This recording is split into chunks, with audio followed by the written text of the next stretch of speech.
So the story has ended, MODOK's been defeated, and the Avengers have been reassembled. But now we have to talk about the ending, because the ending has some pretty big cliffhangers.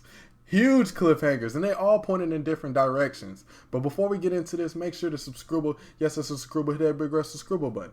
So at the end of the game, we was left with a whole bunch of big surprises. One of those being Monica. Monica is still alive, and she's been cloning behind MODOK's back for who knows how long.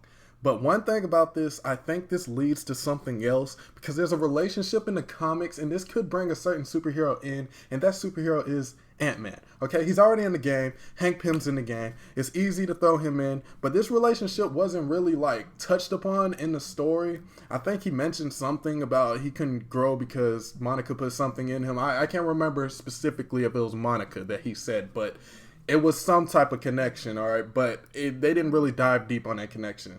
Speaking of connections, let's talk about my connection with MODOK, because MODOK was amazing in this game. He was beautifully made, and I just got to say that I'm happy that he's still alive, because at the end of the game, after Kamala Khan completely destroyed and went in on that Kree sentry, MODOK fell out the head and fell into the water. So we know MODOK's still alive. He wasn't necessarily like put into custody or anything. He wasn't arrested. So we know he's still out there free roaming. I'm thinking he could do like a little team up with some other villains. Hint, hint to one of Thor's iconic missions. Loki might be in the game. All right, if you didn't play that iconic mission, at the end of the iconic mission, it was basically like a doppelganger of Thor, and at the end, it was some green footsteps. Thor says, brother.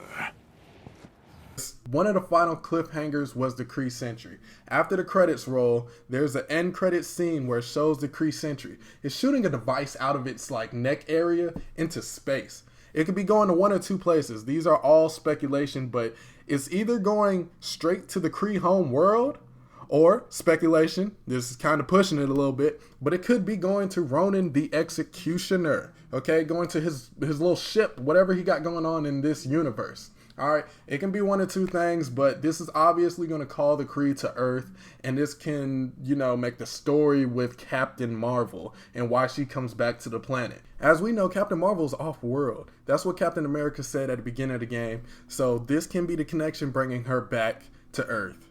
I'm just saying. Okay, that's it for this breakdown. Leave a like, and if you enjoyed this, make sure to subscribe. Yes, that's a subscribe. Hit that big red subscribe button. Also, the bell button so you be notified when I upload more videos. Alright, we got more videos coming with Avengers, so just be ready. That's it. Your boy Dre is out. Splash.